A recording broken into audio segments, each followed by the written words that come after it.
Hello friends. जैसा कि आपको पता है कि हिंदी व्याकरण की जो सीरीज चल रही है, इसमें पिछले जो 4 वीडियो थे ये पर्यायवाची शब्द से संबंधित थे, जिसमें 200 क्वेश्चंस हम लोगों ने कंप्लीट करे। अब आज हम लोग पार्ट 5 करेंगे। अब अगले जो 4-5 पार्ट आने वाले हैं वो सारे विलोम शब्द से संबंधित हैं।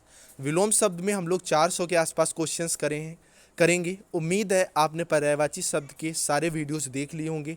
अगर नहीं देखे तो ज़रूर जा कर के देख लें, क्योंकि वो ARO TET UPSI UPP SSC GD PET जितने भी वनडे एग्जाम है सबके लिए काफ़ी ज़्यादा इम्पॉर्टेंट है। तो हम लोग विलोम शब्द जो अब 50 आज करेंगे उसकी सीरीज शुरू करते हैं। तो जो पहला क्वेश्चन है आप देखेंगे इसमें क्या है। इसमें निम्नलिखित प्रत्येक शब्द के नीचे उसके विलोम स्वरूप 4 विकल्प दिए गए हैं। दिए गए विकल्पों में से सही विकल्प चुनिए। तो सबसे पहला जो क्वेश्चन है इसमें आशा का विलोम शब्द पूछा गया है, जिसके 4 ऑप्शन है। पहला है दुराशा, दूसरा है निराशा, तीसरा है हताशा और चौथा ना उम्मीद है। तो आशा का जो विलोम शब्द होता है वो निराशा होता है। तो क्वेश्चन नंबर 1 का राइट आंसर ऑप्शन बी होगा। नेक्स्ट में आपसे अक्षर का विलोम शब्द पूछ रहा है।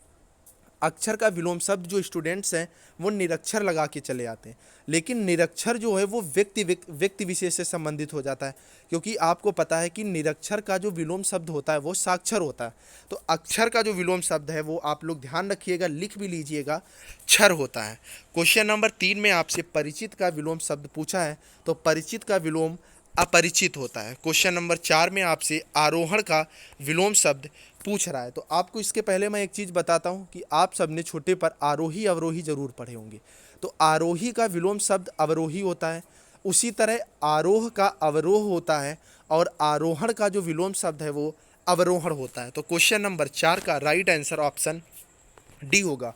क्वेश्चन नंबर 5 में आपसे अनागत का विलोम पूछा है। तो अनागत का विलोम शब्द आगत होगा। क्वेश्चन नंबर 6 में पतन का आपसे विलोम शब्द पूछा गया है।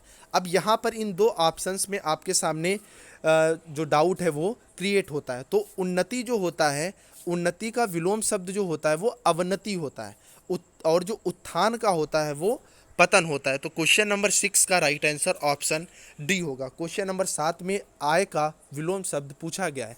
तो आय का विलोम शब्द वे होता है। क्वेश्चन नंबर 8 में काफ़ी इंपॉर्टेंट है आपके लिए, जो एग्जाम्स आने वाले हैं उनके लिए। तो क्षणिक का विलोम शब्द पूछा है। तो क्षणिक का विलोम शाश्वत होता है, आप लोग ध्यान में रखिएगा। क्वेश्चन नंबर 9 जो कि काफ़ी इजी क्वेश्चन है, शत्रु का विलोम शब्द पूछा है। तो शत्रु का जो विलोम शब्द होता है ऑप्शन सी राइट आंसर है, मित्र होता है। क्वेश्चन नंबर 10 में आपसे अति का विलोम शब्द पूछा है। तो अति का अल्प होता है और न्यून का अधिक होता है। ये आप लोग ध्यान रखिएगा, क्योंकि इस तरह के डाउट वाले क्वेश्चन ही आपसे एग्जाम में ज़्यादातर पूछे जाते हैं और आप लोग गलत करके चले आते हो। क्वेश्चन नंबर 11 में आपसे शीघ्रता का विलोम शब्द पूछता है। तो शीघ्रता जो जल्दी हो, तो विलंब जो है इसका राइट आंसर है। क्वेश्चन नंबर 11 का ऑप्शन डी राइट होगा। नेक्स्ट है स्तुत्य, मतलब जो स्तुति करने के योग्य हो, तो उसका जो विलोम होगा वो निंद होगा, मतलब ऑप्शन सी इसका राइट आंसर होगा। क्वेश्चन नंबर 13 में आपसे सार्थक का विलोम शब्द पूछ रहा है। तो सार्थक का विलोम शब्द निरर्थक यहाँ पर सही होगा। क्वेश्चन नंबर 14 में आपसे कहा है कि संदेह का विलोम शब्द क्या होगा। तो संदेह का विलोम शब्द विश्वास होगा। ठीक है, यहाँ आप सब निसंदेह लगा के आओगे, जो कि गलत है। क्वेश्चन नंबर 15 में आपसे ब्रह्म का पर्यायवाची शब्द पूछ रहा है। तो ब्रह्म जीव, आप सबको पता है ये कहावत भी है। तो ब्रह्म का पर्यायवाची शब्द जीव होगा, क्योंकि जीव जो हम लोग मनुष्य हैं और वो भगवान है। क्वेश्चन नंबर 16 में आपसे बहिरंग का विलोम शब्द पूछ रहा है। बहिरंग का विलोम शब्द अंतरंग होगा। ठीक है, जैसे बहिर्मुख का अंतर्मुख होता है, ठीक है, अंतर्मुख होता है। क्वेश्चन नंबर 17 में आपसे वैर का जो है विलोम शब्द पूछ रहा है। तो वैर का क्या होगा, प्रीति होगा। ठीक है, किसी से दुश्मनी रखना और किसी से क्या रखना, प्रेम रखना या दोस्ती रखना। क्वेश्चन नंबर 18 में आपसे बुद्धिमान का विलोम शब्द पूछा जा रहा है। तो बुद्धिमान का जो विलोम शब्द होगा, इसके 4 ऑप्शन है। पहला है दुर्बुद्धि, दूसरा है निर्बुद्धि, तीसरा है विबुध और ऑप्शन डी है प्रबुद्ध। तो ऑप्शन बी राइट आंसर है, निर्बुद्धि जो है वो बुद्धिमान का विलोम शब्द होगा। क्वेश्चन नंबर 19 में सम्मान का विलोम शब्द आपका अपमान होगा। ऑप्शन ए राइट आंसर है। क्वेश्चन नंबर 20 में आपसे परोक्ष का विलोम शब्द पूछा है। तो परोक्ष का विलोम शब्द ऑप्शन सी प्रत्यक्ष राइट आंसर होगा। क्वेश्चन नंबर 21 में आपसे सौम्य का विलोम शब्द पूछा जा रहा है, काफ़ी इंपॉर्टेंट है आपके लिए। तो सौम्य मतलब जो बड़ा सीलवान हो, उसका उग्र होगा, ठीक है। तो 21 का ऑप्शन ए आपका राइट आंसर होगा। क्वेश्चन नंबर 22 में आपसे अतिवृष्टि का विलोम शब्द पूछा जा रहा है। तो अतिवृष्टि का जो विलोम शब्द होगा वो अनावृष्टि होगा, ठीक है। अल्पवृष्टि यहाँ पर कोई शब्द नहीं होता है, तो ऑप्शन डी आपका राइट आंसर है। क्वेश्चन नंबर 23 में आपसे अपयश का विलोम शब्द पूछ रहा है। तो अपयश का विलोम शब्द आपका यश होगा, ऑप्शन डी राइट आंसर है। क्वेश्चन नंबर 24, शिष्ट का विलोम शब्द अशिष्ट होता है, आप लोग ध्यान रखिएगा। क्वेश्चन नंबर 25 में आपसे कह रहा है रंक का विलोम शब्द क्या होगा। तो रंक मीन्स जो बिल्कुल भिखारी हो, गरीब हो, तो ऑप्शन बी इसका राइट आंसर है। धनवान जो है ये रंक का विलोम शब्द होता है। क्वेश्चन नंबर 26 में आपसे मृदुल का विलोम शब्द पूछ रहा है। तो मृदुल का विलोम शब्द रुक्ष होता है, ठीक है। यूपी आरओ में बहुत बार ये क्वेश्चन पूछा गया है, तो आप लोग इसको नोट डाउन जरूर कर लीजिएगा। क्वेश्चन नंबर 27 में आपसे ओजस्वी का विलोम शब्द पूछ रहा है। ओजस्वी जिसका ओज ज़्यादा हो, तो इसका विलोम शब्द निस्तेज होता है, जिसका कोई भी तेज ना हो। क्वेश्चन नंबर 28 में आपसे स्थूल का विलोम शब्द पूछा जा रहा है, ठीक है। तो स्थूल मतलब जो बहुत ज़्यादा मोटा तगड़ा हो, ऑप्शन बी राइट आंसर है, बहुत सूक्ष्म, ठीक है। तो स्थूल का विलोम शब्द आपका सूक्ष्म होता है। क्वेश्चन नंबर 29 में उग्र का विलोम शब्द आपसे पूछा जा रहा है। तो उग्र का विलोम शब्द शांत होता है। ऑप्शन 30 में आपसे आवाहन का विलोम शब्द पूछा जा रहा है। तो आवाहन किसी को बुलाना, विसर्जन जैसे गणेश चतुर्थी होती है, आप सबको पता है ना, तो आवाहन का विसर्जन होता है। इसको भी आप लोग नोट डाउन कर लीजिएगा, बहुत कम किताबों में ऐसे शब्द आपको मिलते हैं। क्वेश्चन नंबर 31 में आपसे आकर्षण का विलोम शब्द पूछा जा रहा है। तो आकर्षण का जो विलोम शब्द होता है क्या होता है, आप लोग ये कमेंट में बताइएगा, क्योंकि यहाँ पर विकर्षण और प्रतिकर्षण में आप लोगों में भी डाउट उत्पन्न हो रहा होगा। तो आप कमेंट में इसी वीडियो के नीचे बताइएगा, वहाँ मैं इसका जवाब दे दूंगा। क्वेश्चन नंबर 32 में आपसे ग्रहित का विलोम शब्द पूछा है, ठीक है। तो ग्राह्य का त्याज्य होता है, ग्रहित का त्यक्त होता है, ऑप्शन डी राइट आंसर है। क्वेश्चन नंबर 33 में आपसे गोचर का विलोम शब्द पूछा है। तो गोचर का अगोचर आपका राइट आंसर है। क्वेश्चन नंबर 34 में आपसे वैमनस्य का विलोम शब्द पूछ रहा है। तो वैमनस्य का जो विलोम शब्द होता है वो सौमनस्य होता है। क्वेश्चन नंबर 35 में वेष्टि का विलोम शब्द आपसे पूछा जा रहा है। तो वेष्टि का विलोम शब्द समष्टि होता है। उम्मीद है आपने वीडियो को लाइक और चैनल को सब्सक्राइब कर दिया होगा।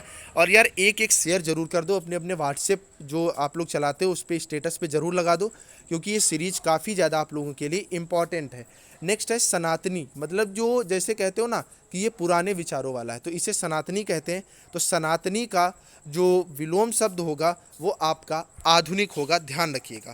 क्वेश्चन नंबर 37 मैं पहले भी बता चुका हूँ, न्यून का विलोम शब्द अधिक होता है। क्वेश्चन नंबर 38 में आपसे बर्बर का विलोम शब्द पूछा है, जिसके 4 ऑप्शन है। पहला है सभ्य, दूसरा है सदय, तीसरा है उदार और चौथा है उदात्त। इसका भी जो आंसर है आप लोग कमेंट में बताइएगा, क्योंकि बहुत इंपॉर्टेंट ये दोनों के दोनों विलोम शब्द हैं।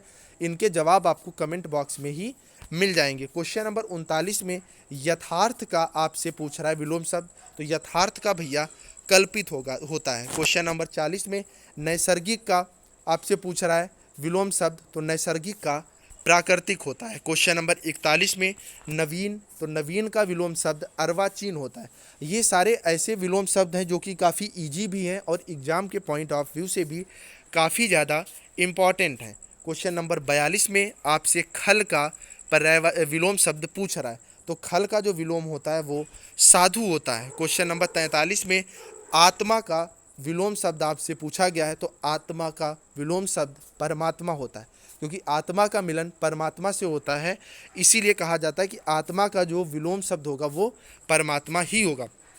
और सारे बड़े सारे जीव टाइप के आ जाते हैं कि विलोम शब्द होता है, लेकिन आप लोग किसी के भी चक्कर में मत पड़िएगा। आत्मा का 100% जो विलोम शब्द होगा वो परमात्मा होगा। क्वेश्चन नंबर 44 में आपसे दृश्य का विलोम शब्द पूछ रहा है। तो दृश्य का विलोम शब्द अदृश्य होता है। आप लोग श्रव्य लगा करके मत आइएगा। क्वेश्चन नंबर 45 में आपसे ऋतु का विलोम शब्द पूछा जा रहा है। तो ऋतु का अनरत होता है, ठीक है। जो ऋतु के विपरीत हो। क्वेश्चन नंबर 46 में आपसे दुरात्मा का विलोम शब्द पूछा गया है, तो दुरात्मा का महात्मा आपका विलोम शब्द होता है।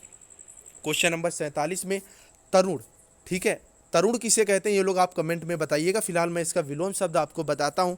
तो तरुण का जो विलोम शब्द होगा वो वृद्ध होगा, ठीक है। तरुण किसे कहते हैं? नवयुवक को कहते हैं, शिशु को कहते हैं, बालक को कहते हैं, ये आपको नीचे कमेंट में बताना है। क्वेश्चन नंबर 48 में आपसे विमुख का विलोम शब्द पूछ रहा है, तो सारे एक जैसे लग रहे हैं इसमें, सम्मुख, प्रतिमुख, मुख, तो इसका जो राइट आंसर होगा वो ऑप्शन डी आमुख होगा। इसको भी आप लोग नोट कर लीजिएगा। क्वेश्चन नंबर 49 में आपसे व्यास का विलोम शब्द पूछा गया है, तो व्यास का विलोम शब्द समास होता है। क्वेश्चन नंबर 50 आपसे श्लील का पूछ रहा है कि विलोम शब्द क्या होता है, तो श्लील का जो विलोम शब्द होता है वो अश्लील होता है। काफ़ी इंपॉर्टेंट विलोम शब्द ये भी था। तो आज हम लोगों ने क्वेश्चन नंबर 50 तक कंप्लीट कर लिए। कल हम लोग 51 से 100 तक करेंगे, तो 9 बजे लाइव आना बिल्कुल मत भूलिएगा, और वीडियो यार शेयर जरूर कर दीजिएगा। Bye bye guys.